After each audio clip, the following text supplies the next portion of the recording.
Bonjour à tous, dans cette vidéo nous allons tenter de résoudre ce premier exercice de résistance des matériaux. Voilà aussi appelé théorie des poutres. Donc on va avoir une poutre de longueur L entre deux appuis, donc d'un côté ça va être une rotule en A et un appui-plan en B. À cette poutre on va appliquer un effort ponctuel F à une distance A, petit a du point A. On va séparer cet exercice en 4 questions. Voilà, très classique. Déterminer la nature de la structure en petit 1. En petit 2, on va chercher à trouver les inconnus de liaison. En petit 3, déterminer le diagramme des efforts internes. Et en petit 4, trouver la flèche. Donc, on va commencer par le petit 1, déterminer la nature de la structure. Donc, une structure, elle peut être soit isostatique, soit hyperstatique, versus hyperstatique. Voilà, suivant ou non, si le système il est facilement déterminé. Donc, on va voir ici, on a en A, donc c'est une rotule, on va avoir une réaction selon EY, qu'on va appeler classiquement YA dans le sens des Y positifs, et une réaction selon EX, qu'on va appeler XA. En B, on va avoir un appui-plan, donc seulement une réaction selon EY. La barre L, donc on va se rappeler que une barre donne trois équations. Elles sortent du principe fondamental de la statique. Donc ces trois équations, on va en avoir une, ça va être le principe fondamental de la statique en résultante projetée selon EX. La seconde en résultante projetée selon EY. Et la troisième, donc quand on applique le PFS en un point particulier, ça va être le moment projeté selon EZ. Donc on va avoir trois équations. On voit que dans ce système, tout particulièrement, on va avoir trois inconnus, XA, YA, YB. Trois inconnus, trois équations, trois inconnus. On va voir un système qui va être déterminé. Voilà, parce qu'on a plus d'équations que d'inconnus, d'équations indépendantes. Système déterminé. La structure est isostatique. Et ça, on sait très bien le résoudre. Structure est isostatique. Maintenant, petit 2, on va essayer de trouver le diagramme, non, trouver pardon, les inconnus de liaison. Trouver les inconnus de liaison, donc ça va être trouver XA, YA, YB. Et je vous ai dit, il fallait appliquer le PFS. Donc on va appliquer le PFS. D'abord, traditionnellement, là on voit qu'on a que XA, pardon. On va l'appliquer en résultante selon EX. Selon EX. Donc je rappelle que toutes les forces appliquées sur la structure puis projetées selon EX sont égales à 0.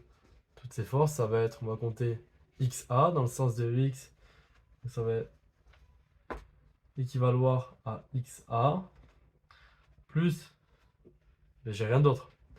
Donc plus rien d'autre, on va dire, est égal à 0, second membre. Ça équivaut ici à XA est égal à 0. On a notre première inconnue de liaison. Première inconnue de liaison. Maintenant, résultante suivant EY. De la même façon, on va voir somme des forces projetées selon EY est égal à 0. Ça, à quoi ça équivaut? Ça équivaut, on va voir YA dans le sens des Y positifs.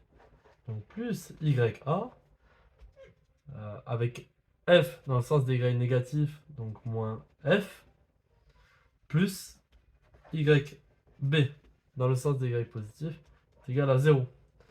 On va tout exprimer en fonction de YB. On verra plus tard pourquoi.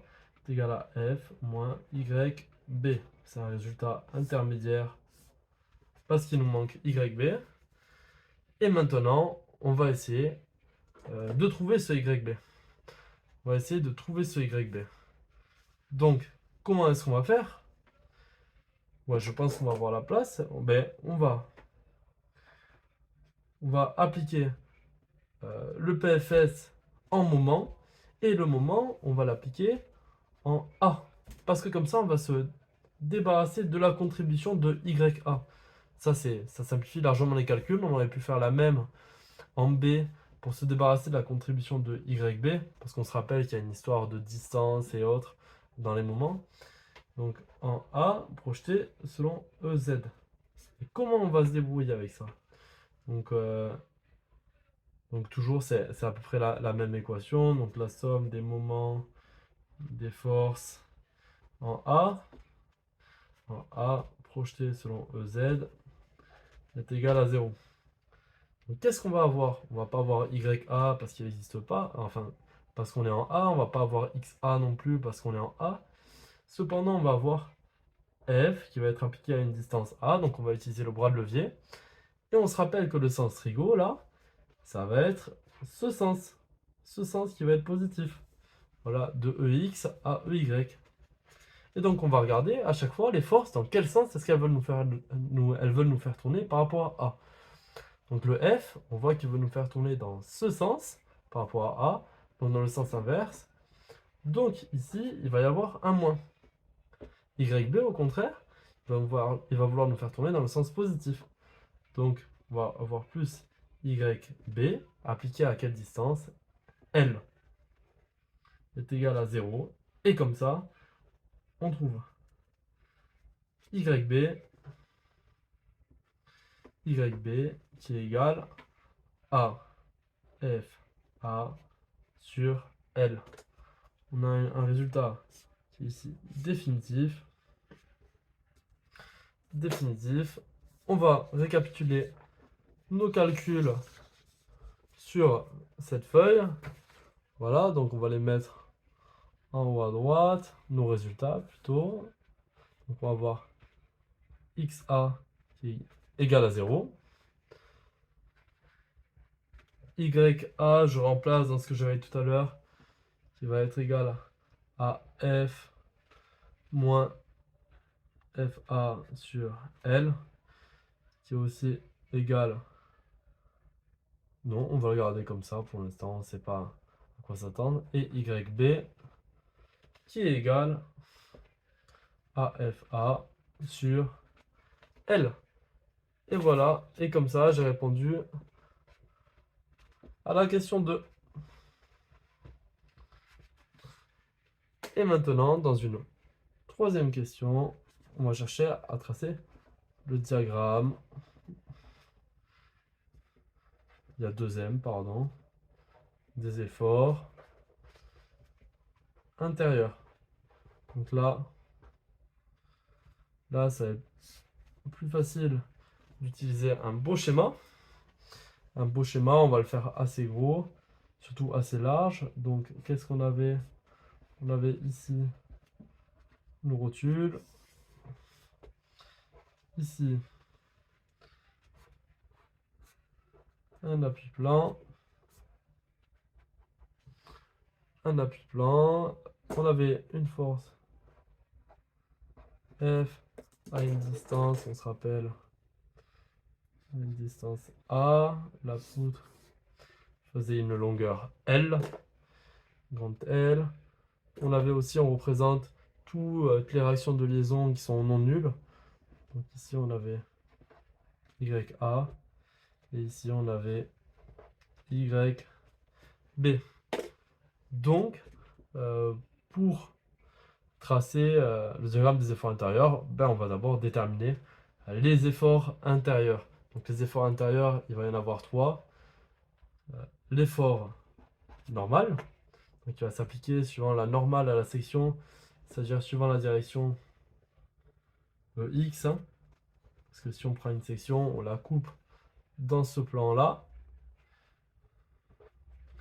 On va avoir l'effort tranchant, suivant EY, et le moment fléchissant, selon EZ. Ça va être celui qui va essayer de tordre un peu cette poutre. Donc comment est-ce qu'on va se débrouiller, se dépatouiller avec ça? là facilement. Donc déjà, on va poser notre origine en A, 0, et puis on va s'imaginer qu'on va se repérer par rapport à l'axe des X. À l'axe des X. Voilà. Donc d'abord, l'effort normal, il est nul pour tout X. Il suffit de regarder qu'est-ce qui s'applique suivant la normale. Il n'y a rien du tout. Et maintenant, l'effort tranchant et le moment de flexion. Comment est-ce qu'on va les déterminer? On va les déterminer grâce à la méthode dite des coupures. Et là, il va falloir bien suivre qu'est-ce que c'est la méthode des coupures. Donc, je vais garder une couleur rouge bien vive pour que ça ressorte.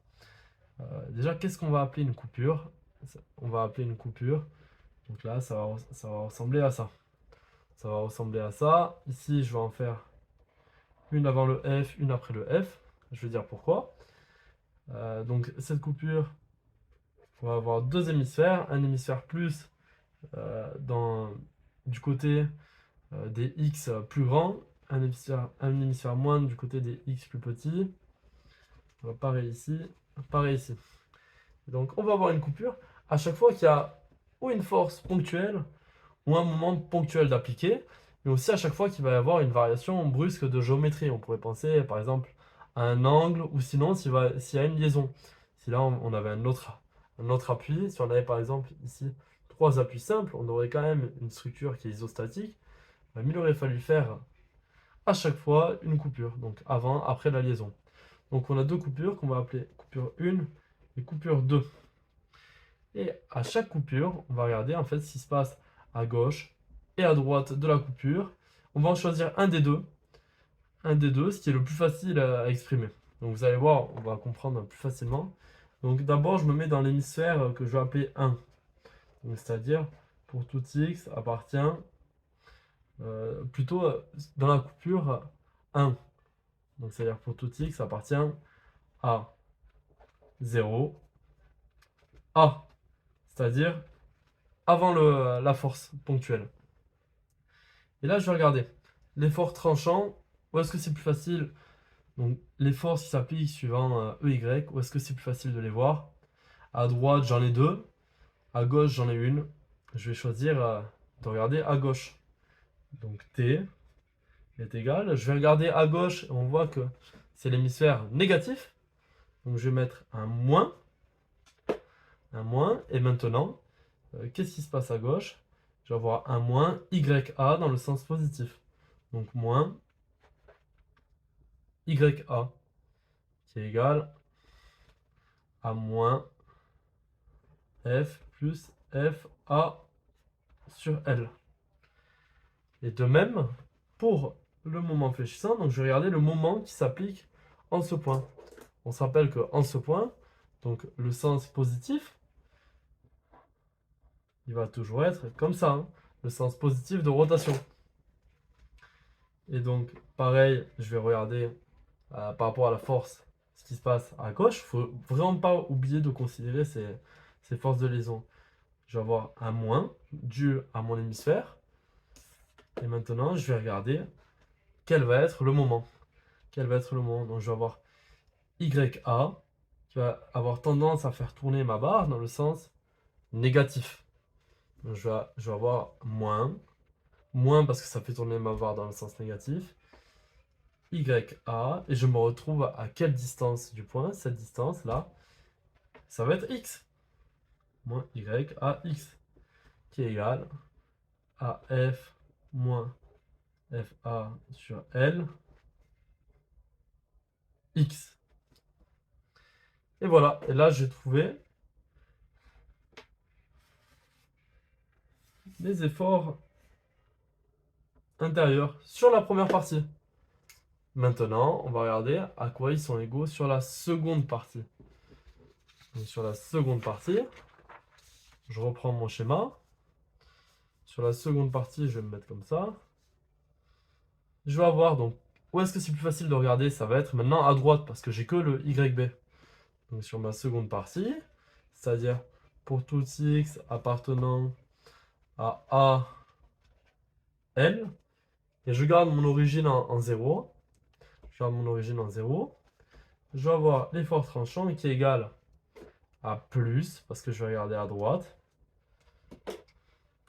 plus YB. YB qui est bien compté dans le sens positif est égal à FA sur L. Et mon moment fléchissant qui va être égal à plus, je vais regarder à droite aussi, plus. Maintenant, le sens de rotation, il est toujours comme ça. Il est toujours comme ça. Et mon YB, il va me faire tourner dans quel sens? Dans le sens positif.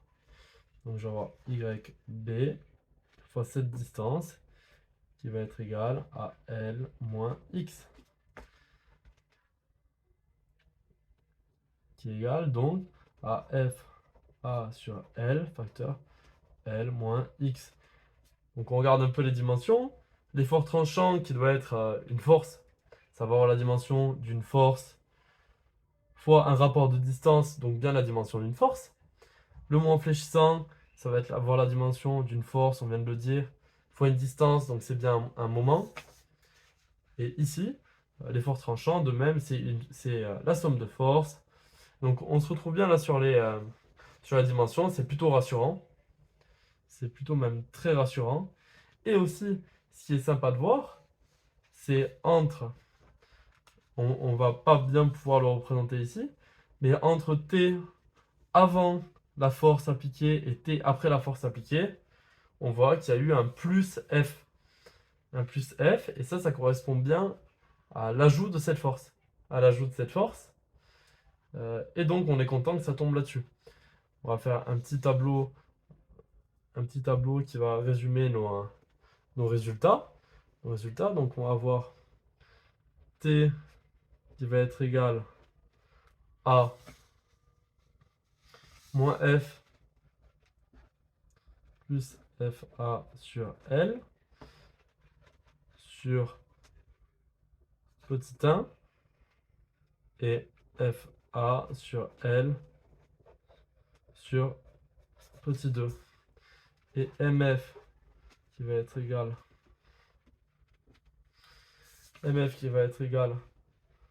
à F moins FA sur L X sur petit 1 et F A sur L, facteur de L moins X sur petit 2. Voilà, donc à chaque fois, c'est des segments petits. Taille petit 2, on entend notre résultat. On n'a pas répondu à la question pour l'instant, mais ça va être plutôt facile d'y répondre une fois qu'on a ça. Donc on va avoir le n, on va pas le représenter parce qu'il est nul. On va avoir t, ça se représente souvent comme ça. Avec ici 0, L et là t, qui va être égal donc à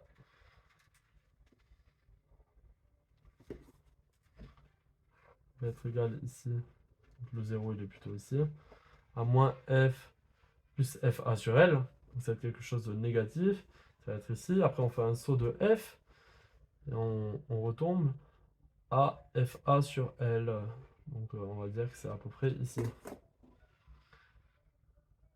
Voilà, donc là on arrive jusqu'à A. À A, on fait un saut de F. Donc là, on a FA sur L. Ici, moins F plus FA sur L. Ça, c'est quelque chose de tout à fait plausible. Voilà, on veut une analyse plutôt quantitative de la chose. Qualitative, pardon. Et MF, de la même façon. 0. L. MF, il va être égal à quoi? À l'origine, il va être égal à 0. À la fin, il va être égal à 0 aussi. 0, 0. Lui, contrairement à l'effort tangentiel, il va être continu. On voit qu'il part de 0 et il a une certaine pente. Il va aller jusqu'à Donc il a une certaine pente. Il a une certaine pente. Donc jusqu'à petit 1. On voit que c'est les fonctions affines. Jusqu'à petit a. Et pardon, il va décroître de façon affine jusqu'à petit b. On va maintenir un maximum. Donc en petit a qui va être égal à, on peut le prendre un peu où on veut, qui va être égal, je vais le représenter, je vais le marquer ici, à FA sur L, facteur de L moins A. Quelque chose de positif. Et voilà, et on a répondu ainsi à la question. Et donc pour la question petit 4, donc trouver la flèche, je vais vous inviter à aller regarder la deuxième partie de cette vidéo parce que ça a demandé un peu plus de travail, surtout au niveau des intégrations et des explications. Donc on se retrouve pour une prochaine vidéo. Au revoir.